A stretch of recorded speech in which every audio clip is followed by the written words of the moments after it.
Hello student, आज हम आपके सामने लाए हैं क्लास 9th का चैप्टर उत्तक, जो अध्याय 6 है। आज हम आपको उत्तक के बारे में कुछ जानकारी देंगे। तो इससे पहले कि हम वीडियो चालू करें तो आपसे यह रिक्वेस्ट करते हैं कि आप अगर हमारे चैनल में नए हैं तो प्लीज़ इसे लाइक करें, कमेंट करें और सब्सक्राइब कर दें, और साथ ही नोटिफिकेशन बेल को ऑन जरूर कर दें, जिससे हमारा नए आने वाली वीडियो आपके पास जल्द से जल्द पहुंच सके। चलिए हम लोग शुरू करते हैं चैप्टर 6 जो उत्तक है। हम लोग पहले वीडियो में बता चुके हैं कि कोशिका किसे कहते हैं।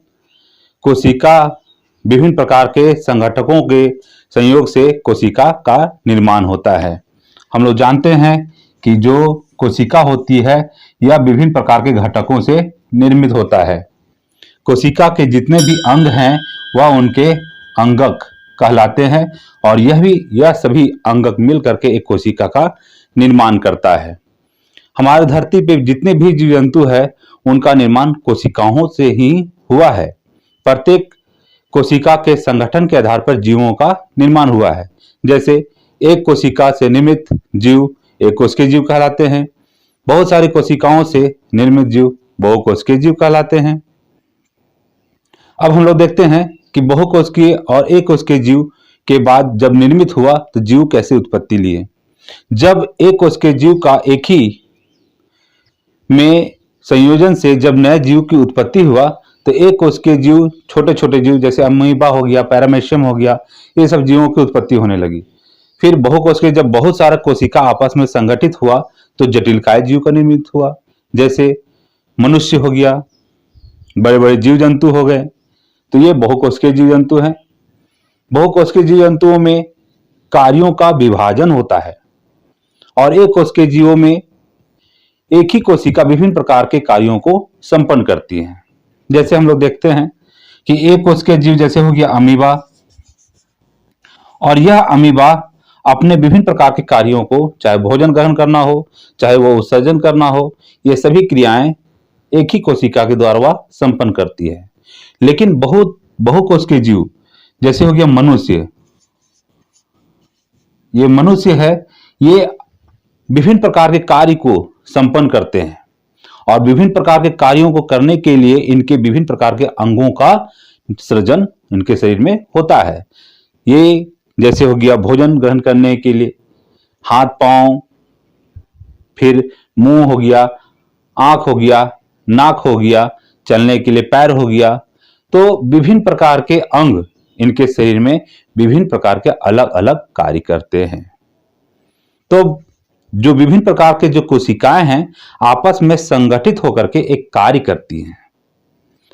जितने भी एक समान आकृति में कोशिकाएं होती है एक साथ संयोजन से एक समूह का निर्माण करते हैं और एक जैसा कार्य करते हैं, और एक जैसा कार्य करने के बाद वह समूह का निर्माण करती हैं।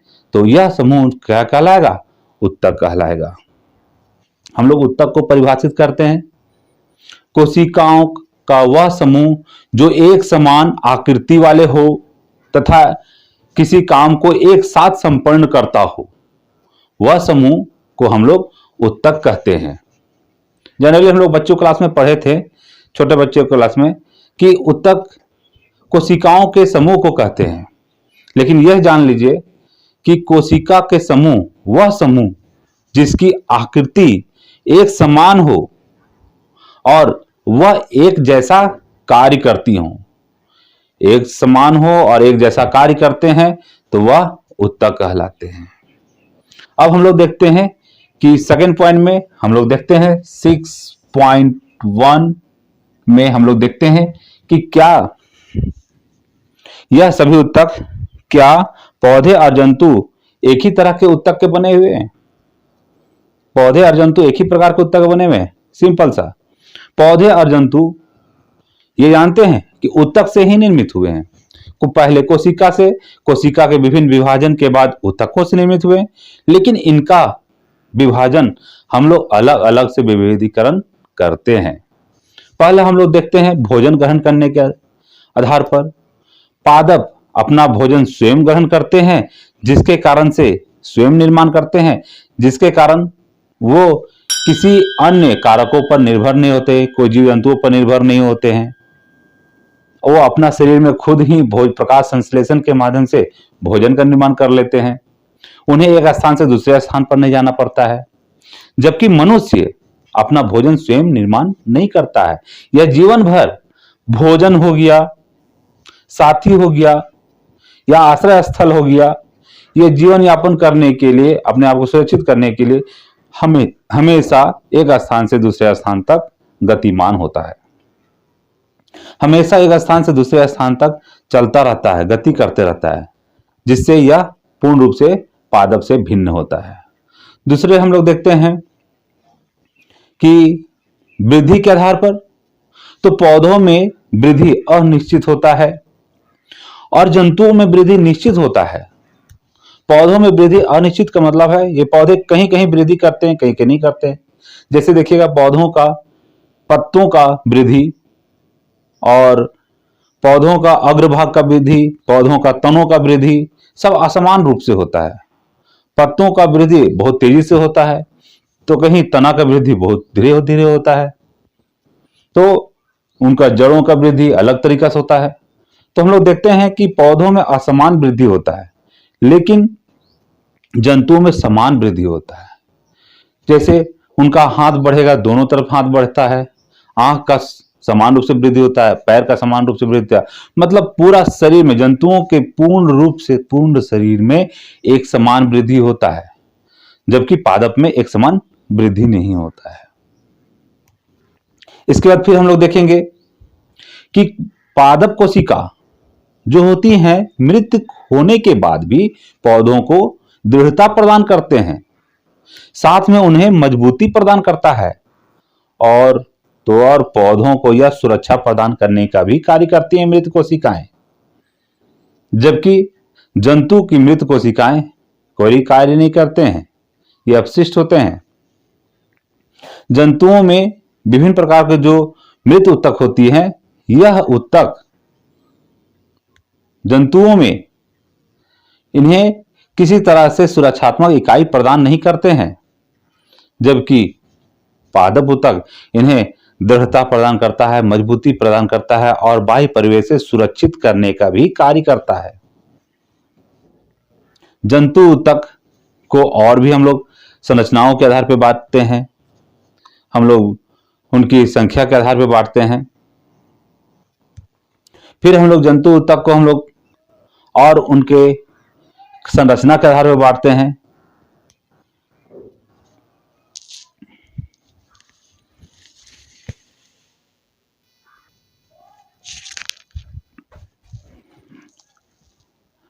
पौधों में हम लोग देख रहे हैं, पौधों में यह उत्तक असमान रूप से वृद्धि करता है, लेकिन जंतुओं में समान रूप से वृद्धि करता है। जंतुओं में यह उत्तक एक समय के बाद वृद्धि करना बंद कर देता है, लेकिन पादप में यही उत्तक क्या करता है, जीवन भर वृद्धि करते रहता है और इसका वृद्धि क्षेत्र निश्चित होता है। जबकि जंतु उत्तक एक समय के बाद वृद्धि करना बंद कर देते हैं और अस्थायी होते हैं। और हम लोग ये देख रहे हैं कि जंतु उत्तक वृद्धि करना बंद कर देता है, उसके बाद इसका निश्चित अवधि होता है। तो पौधों में हम लोग विभिन्न वृद्धि के आधार पर इनका अलग अलग वर्गीकरण करते हैं। अब हम लोग देखते हैं अगला टॉपिक जो पादप उत्तक है, और जिसे हम लोग पहला पॉइंट इसमें लेते हैं विभुत्तक। यह विभुत्तक जिसको बोलते हैं मैट्रिक्स टिश्यू। तो विभुत्तक क्या है? पौधों में कुछ विशेष क्षेत्र में कोशिकाएं वृद्धि करती हैं, और ये वृद्धि वाले क्षेत्र में जो कोशिकाएं एक विशेष क्षेत्र में जगह जगह पे वृद्धि करता है, उसे हम लोग विभुत्तक कहते हैं।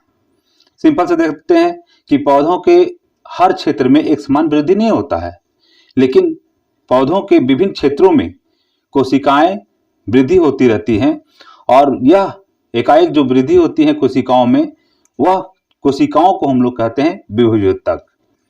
ये अलग अलग क्षेत्र में वृद्धि के कारण इन्हें विभेदक कहा जाता है, जिसे हम लोग मैट्रिक्स टिश्यू भी कहते हैं। पौधों के विभिन्न भागों में यह ऊतक हैं, कौन कौन सा? एक शीर्षस्थ विभेदक, अंतवृष्ट विभेदक और पार्श्व विभेदक। ये पौधों के अलग अलग भागों में पाए जाते हैं, जिन्हें हम लोग पादप ऊतक से जानते हैं। हम लोग इसका फंक्शन देखते हैं कि ये ऊतक किस किस तरह से कार्य करता है। पहला आता है, देखिए हम लोग बोर्ड पे लिख दिए हैं जिससे आपका समय बच जाए, और इसे आसानी से आपको समझने के बाद इसको नोट कर लीजिएगा, जो आपको नोट कॉपी बनाने में आसानी होगा। सबसे पहले हम लोग देखते हैं शीर्षस्थ विभेदक। यह शीर्षस्थ विभेदक जो पौधों के शीर्ष में पाया जाता है, और कहाँ कहाँ पाया जाएगा? शीर्ष और जड़ों में पाया जाता है। पौधा के शीर्ष में और जड़ों में देखते हैं कि आप लोग कि पौधा जब छोटा पौधा होता है, उसका जो अग्र भाग जो फैलता है, बढ़ता है, बहुत तेजी से वृद्धि करता है, एकाएक वृद्धि करता है। आप देखेंगे कि नया नया पौधा हमेशा निकलते रहता है, लेकिन जैसे ही वो अपना स्थान परिवर्तित करता है, वह ऊतक आगे की ओर चला जाता है। सपोज दैट देखते हैं कि मान लीजिए कोई पौधा की पत्तियां यहाँ पे है, यहाँ पे शीर्षस्थ विभेदक है, और पौधों की जड़ों में यह ऊतक इस जगह पे मान लीजिए। लेकिन जैसे ही यह वृद्धि करके आगे की ओर जाएगा, या जैसे ही आगे की ओर जाएगा, यह जो विभेदक है अपना स्थान परिवर्तित करके यहाँ पे आ जाएगा, और जड़ें वृद्धि करके या अगर यहाँ पे आएंगे तो यहाँ पे आएगा। इसका मतलब जब भी शीर्ष विभेदक पाया जाएगा तो पौधों के टिप पॉइंट में पाया जाएगा, और जड़ों के सबसे अग्रभाग में पाया जाएगा। तो इन ऐसे क्षेत्र में पाए जाने वाले ऊतक को हम लोग कहते हैं शीर्षस्थ विभेदक। देखिए आसानी से ध्यान से समझिएगा, क्योंकि ये टॉपिकल वर्ड है जो हमेशा कंफ्यूज होता है बच्चा लोग। तो हम लोग ध्यान से समझते हैं कि शीर्षस्थ विभेदक क्या है। शीर्षस्थ विभेदक वह विभेदक कहलाता है जिसमें पौधों के शीर्ष भाग में यह पाया जाएगा और जड़ों में पाया जाएगा, जो एकाएक तेजी से वृद्धि करने का कारक बनता है। दूसरा हम लोग देखते हैं अंतवृष्ट विभेदक, जिसको हम लोग ये अंतवृष्ट विभेदक है। जैसे और दूसरा ये अंतवृष्ट का कार्य क्या है?